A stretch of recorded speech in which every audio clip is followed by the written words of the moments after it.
दुखापत लवकर होतंय तेवढं आम्ही थेट आल्यावर होत नाही.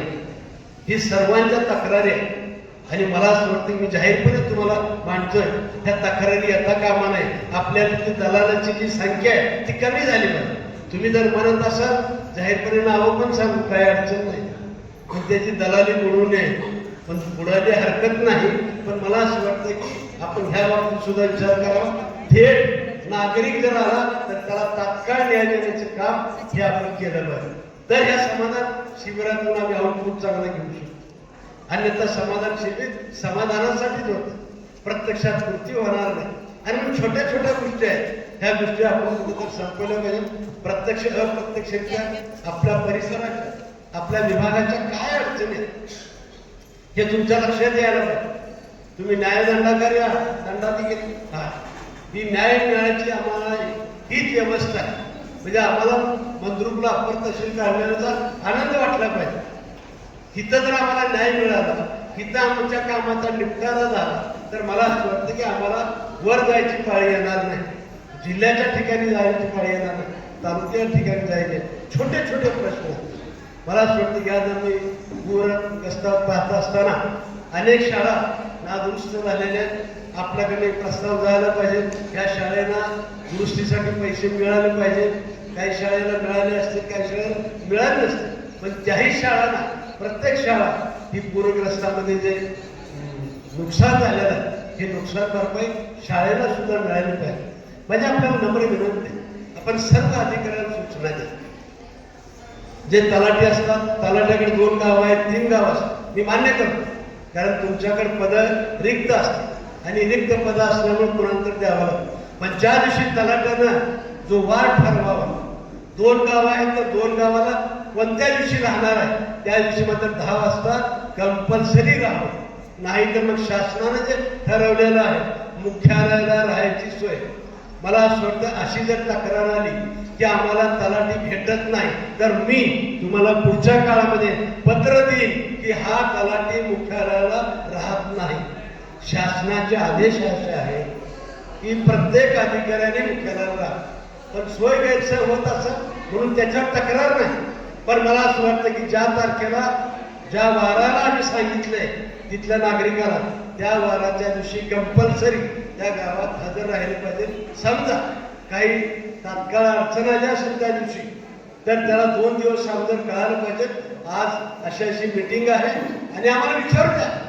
तुम्ही आम्हाला नेहमी सांगता, आमच्या नागरिकाला सांगता आज तहसीलदारची मीटिंग आहे, आज कलेक्टरची मीटिंग आहे, आज आमदारांची मीटिंग आहे.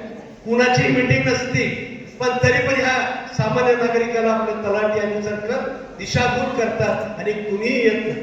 अनेक तलाठी सुद्धा असे आहेत की तलाठी कधी कार्यालयातच नसतात, म्हणजे महिने नसतात, पण एक असिस्टंट सहाय्यक असतो, तो सगळं सातबारा काढतो, त्याच्या सातबारावरती सह्या फक्त घेतो. मला असं वाटतं ऑनलाईन जरी असलं तरी आमच्या बऱ्याच ज्ञानाचे. आणि मग मला असं वाटतं ह्या बाबतीमध्ये आपण कंपल्सरी करावं. आपले ग्रामसेवक सुद्धा आपण जरा BDO साहेबाला सांगून ह्या सुद्धा सूचना दिल्या पाहिजे. ग्रामसेवकाला सुद्धा 2 गाव असतील तर ज्या दिवशी गावाला 3 गाव असतील तर 3 गावाला अल्टरनेट डेला त्यांनी त्या गावात हजर राहिलंच पाहिजे.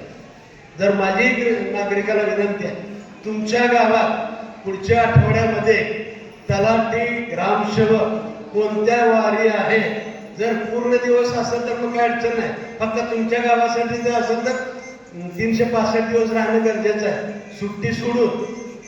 पण 2 गावाला असेल तर आपल्या गावाला बोर्ड लावा की आमच्या गावाला केव्हा आहे. त्या दिवशी जर बोर्डवर नसेल तर त्या दिवशी फोटो काढा आणि मला पाठवा, आपण तहसीलदारांची ताकीद देऊ. मला असं वाटतं कुठं तर कामाची आमच्याकडे शिस्त लागण्याची गरज आहे, कारण शेवटी नागरिकांच्या सोयीसाठी नागरिक हेलपट घालतंय, वारंवार शेतातलं काम बुडवतं आणि कार्यालयात येत असते. कार्यालयात तलाठी आता येतं, मग येतं 2 वाजता, 3 वाजता, 4 वाजता मीटिंग चालू आहे, 5 वाजता आणि मीटिंग संपली आणि कार्यालयाची वेळ ती संपली ना. आम्ही नागरिकांनी जायचं पण आणि मग तो स्वाभाविकपणे गावात तलाठी भेटत नाही, सरकार भेटत नाही, तहसीलदारकडे जातो, तालुक्याच्या ठिकाणी जातो. मला सुद्धा ह्या सर्व सोयी व्हाव्यात यावरचं आता एकच माझी नम्रपणाने विनंती आहे. अनेक तक्रारी आहेत, तक्रारीचं संकलन करा. त्या तक्रारी निवारण करण्यासाठी सुद्धा एक स्वतंत्र अधिकारीने ज्या तक्रारी आल्या ना त्या तक्रारीचा निपटारा हा त्या वेळेस झाला. उगी आपल्या फायली वाढवत राहू नका. युरोप पेंडनची आपल्याला चंद्रकांत दळवी साहेबांनी सांगितलेली होती खरं म्हणजे काय फाईल कुठली राहता कामा नये. ही जरा शिस्त मला असं तर कुठे साहेब तुम्ही आपली लावली पाहिजे. सुदैवानं गावं कमी आहे, नियंत्रण करायला सोपं आहे त्या बाबतीमध्ये. त्या बाबतीमध्ये सुद्धा आपण जरा विचार करावा. आपलं खरंच सर्व खात्यावरती नियंत्रण पाहिजे. मग ते शाळा असेल, दवाखाने असतील, म्हणजे शेतकरी असेल, कृषी विभागाच्या सुद्धा मला नम्रपणाने सांगायचं यावर्षी आमच्याकडे पाऊस काळ कमी आहे. सगळ्या महाराष्ट्रापेक्षा आपल्या सोलापूर जिल्ह्याला पाऊस. या टंचाईमध्ये आम्ही काय केलं पाहिजे, आम्हा शेतकऱ्याला जनजागृती केली पाहिजे. पाण्याचा वापर कसा केला पाहिजे ह्याची सुद्धा कृषी विभागाच्या मार्फत आपण जनजागृती करण्याचा प्रयत्न केला पाहिजे. कारण हे वर्ष खूप संकटाचं वर्ष आहे. 2 महिने झाला आपल्याकडे पाऊस नाही. केवळ उजनीला पाणी आलंय, नद्या वाहरवलेल्या त्या, म्हणून आपण समाधानी राहून चालणार नाही. कारण निसर्गाचं जे वरचं जे पाणी आहे, पाऊस आहे, त्यानं जे आपली पिकं सुधारतात ते ह्या पाण्यानं सुधारणार नाही. आणि म्हणून ठीक आहे, आलेल्या संकटाला आपल्याला सामोरं जावंच लागणार आहे. पण त्या सुद्धा आम्हाला जनजागृतीची करायची गरज आहे. संभाव्य धोके काय हे सुद्धा सर्व